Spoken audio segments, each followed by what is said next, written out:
Hello అండి, అందరికీ welcome to కొంచెం స్పెషల్ డిషెస్.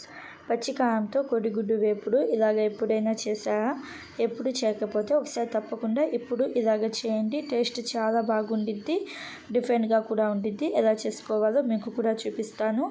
ముందుగా మిక్సీ జార్లో ఒక 2-3 రెమ్మల కరివేపాకును వేసుకొని 3 పెద్ద సైజు ఉల్లిపాయలను మీడియం సైజుగా కట్ చేసుకొని వేసుకోండి. దీనిలోనే మీరు కావాలంటే అల్లం కూడా ఒక 2 ఇంచులు వేసుకోవచ్చు.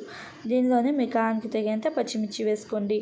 ఈ వేపుడికి మనం కారం ఏడ్చిది వేయము, అందుకని పచ్చిమిర్చి మీ కారానికి తగినంత వేసుకొని ఇలాగా కచ్చాపచ్చాగా గ్రైండ్ చేసుకొని పక్కన పెట్టండి. ఇప్పుడు ఒక బౌల్లో ఒక 4-5 కోడిగుడ్లను పగిలగొట్టుకొని వేసుకొని విస్కర్ లేదా ఇలాగ ఒక ఫోర్క్ సహాయంతో ఇలాగ బాగా కలుపుకొని పక్కన పెట్టండి. ఇప్పుడు స్టవ్ ఆన్ చేసుకొని కడాయి పెట్టుకుని ఒక 2 టేబుల్ స్పూన్ల దాకా ఆయిల్ వేసుకోండి. నూనె బాగా హీట్ అయిన తర్వాత కలిపి పెట్టుకున్న కోడిగుడ్డు మిర్చి వేసుకోండి. ఈ కోడిగుడ్డు మిర్చి వేసుకొని మంట మీడియం ఫ్లేమ్లో పెట్టేసి మనకి ఎగ్ బుజ్జి ఉంటుంది కదా, ఎగ్ బుజ్జిలాగా ఉడికించుకోవాలి. ఇలాగ కొంచెం కోడిగుడ్డు అనేది ఉడికిన తర్వాత ఇలాగ పీసెస్ లాగా చేసుకోండి. పీసెస్ లాగా చేసుకొని ఈ ఎగ్ ఫ్రై చేసుకునేటప్పుడు ఉప్పు ఒక 1/2 టీ స్పూన్ దాకా వేసుకోండి. ఉప్పు ఒక 1/2 టీ స్పూన్ దాకా వేసుకొని కోడిగుడ్డు మంచిగా ఫ్రై అయ్యేదాకా ఉడికించుకోండి. ఇలాగ ఈ ఉడికిన కోడిగుడ్డును ఒక బౌల్లోకి తీసుకొని పక్కన పెట్టండి.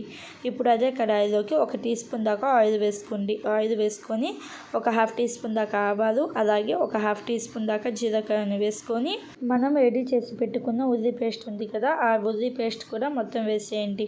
మొత్తం వేసేసి దీనిలోనే పసుపు కూడా ఒక 1/2 టీ స్పూన్ దాకా వేసుకొని మొత్తం కలిసేటట్టుగా ఒకసారి బాగా కలుపుకొని మనం ఉల్లిపాయలు అలాగే కరివేపాకు మొత్తం పచ్చివే వేసాం కాబట్టి మీడియం ఫ్లేమ్లోనే ఒక 4-5 నిమిషాల పాటు మంచిగా ఫ్రై చేసుకోండి.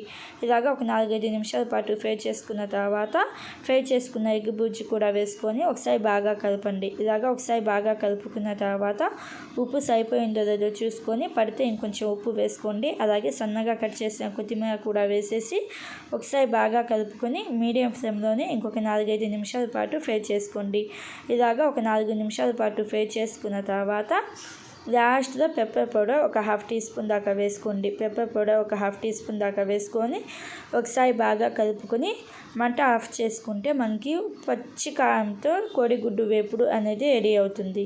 టేస్ట్ అయితే చాలా బాగుండిద్ది, డిఫరెంట్గా కూడా ఉండిద్ది. ఎగ్తో ఎప్పుడు తినేవి కాకుండా డిఫరెంట్గా ట్రై చేయాలి అనుకుంటే ఒకసారి తప్పకుండా ఇది ట్రై చేసి మీకు ఎలా వచ్చిందో నా కామెంట్ బాక్స్లో చెప్పండి. Thank you friends, bye bye.